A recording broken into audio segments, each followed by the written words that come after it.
എല്ലാവർക്കും നമസ്തേ. സമ്യക് ലൈഫിലേക്ക് എല്ലാവർക്കും സ്വാഗതം. അപ്പോൾ നമ്മൾ ഇന്നലെ താമരയുടെ കഥ പറഞ്ഞല്ലേ. നമ്മൾ നോക്കിയാൽ നമ്മൾ അതിന് മുന്നേ കുമാരജീവിയുടെ കാര്യം പറഞ്ഞു. അപ്പോൾ കുമാരജീവിയുടെ ആ ഒരു ലൈഫ് അദ്ദേഹം തന്നെ കമ്പയർ ചെയ്യുന്നത് ഈ ഒരു താമരയായിട്ടാണ്. കാരണം അദ്ദേഹത്തിൻ്റെ ലൈഫിൽ അത്രയും പ്രതിസന്ധികളുണ്ടായിട്ടും എന്ത് ചെയ്തു, അദ്ദേഹം ഒരിക്കലും അദ്ദേഹത്തിൻ്റെ ആ ഒരു സമചിത്തത അദ്ദേഹം കൈവിട്ടില്ല അല്ലേ.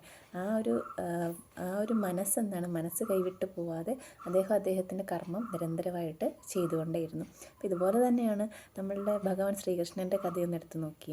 അദ്ദേഹം ജനിച്ചത് എവിടെയാണ്? കാരാഗൃഹത്തിൽ അല്ലേ. അതായത് ഒരു ജയിലിലാണ് ജനിച്ചത്.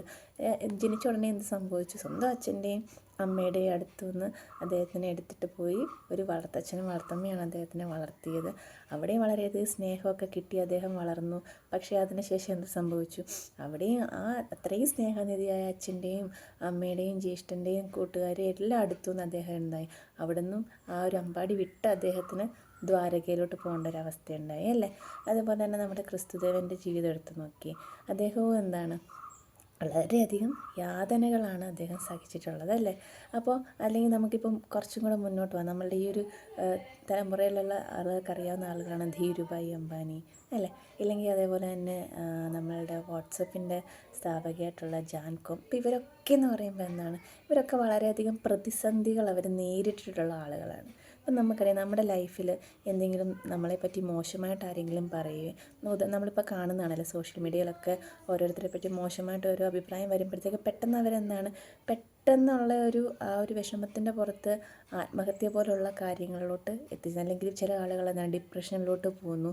അപ്പോൾ എന്താണ് ഇതിനൊക്കെ കാരണം? നമുക്ക് ഈ പറഞ്ഞ സമചിത്തതയില്ല. അപ്പോൾ നമ്മുടെ ആ ലൈഫ് സമ്യകല്ല.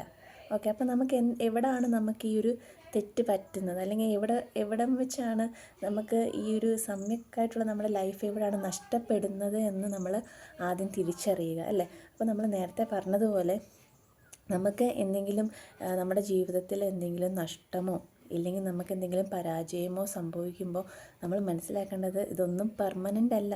ഈ ഒരു അവസ്ഥയും അത് മാറിക്കൊണ്ട് നമ്മുടെ ജീവിതത്തിൽ ദുഃഖം മാത്രമല്ല, നമ്മുടെ ജീവിതത്തിൽ സന്തോഷവും വരും അല്ലേ. അപ്പം നമ്മൾ ഇതെല്ലാം അതെല്ലാം ഈശ്വരൻ തരുന്നതാണ്, അല്ലെങ്കിൽ ഇതൊക്കെ നമ്മുടെ ലൈഫിലുള്ളതാണെന്ന് നമ്മൾ അക്സെപ്റ്റ് ചെയ്യുക. നമ്മൾ ആദ്യം നമ്മളിൽ ഉണ്ടായിരിക്കേണ്ട ഒരു മെൻറ്റാലിറ്റിയാണ് നമ്മളിതെല്ലാം അക്സെപ്റ്റ് ചെയ്യാൻ പഠിക്കുക. ആ അക്സെപ്റ്റ് ചെയ്യാൻ പഠിച്ചതിന് ശേഷം നമ്മൾ അതിനെപ്പറ്റി തന്നെ ചിന്തിക്കുക. കാരണം അക്സെപ്റ്റ് ചെയ്ത് അപ്പോൾ എന്തുകൊണ്ട് അല്ലെങ്കിൽ ഏത് രീതിയിൽ നമുക്കിനി അത് റിക്കവറായി വരാൻ നോക്കാം.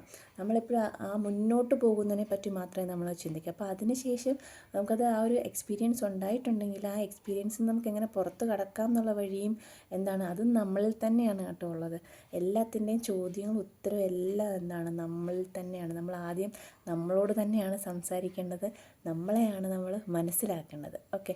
അപ്പോൾ താമരയുടെ ജീവിതവും നമുക്ക് പഠിപ്പിച്ചു തരുന്നത് നമ്മൾ പ്രതിസന്ധികളിൽ തളർന്നു പോവാതെ കാരണം നമ്മുടെ ഉള്ളിലുണ്ട് ആ ഒരു പവർ നമ്മുടെ ഉള്ളിലുണ്ട്. കാരണം നമ്മുടെ മിത്രവും ശത്രുവും നമ്മുടെ മനസ്സാണ്. നമ്മുടെ മനസ്സിൻ്റെ ശക്തി എന്ന് പറയുമ്പോൾ അത് എക്സ്പ്ലെയിൻ ചെയ്യാൻ പറ്റത്തില്ല. അത്രയ്ക്കും ശക്തിയുള്ളൊരു സംഭവമാണ് നമ്മുടെ മനസ്സെന്ന് പറഞ്ഞത് അല്ലേ.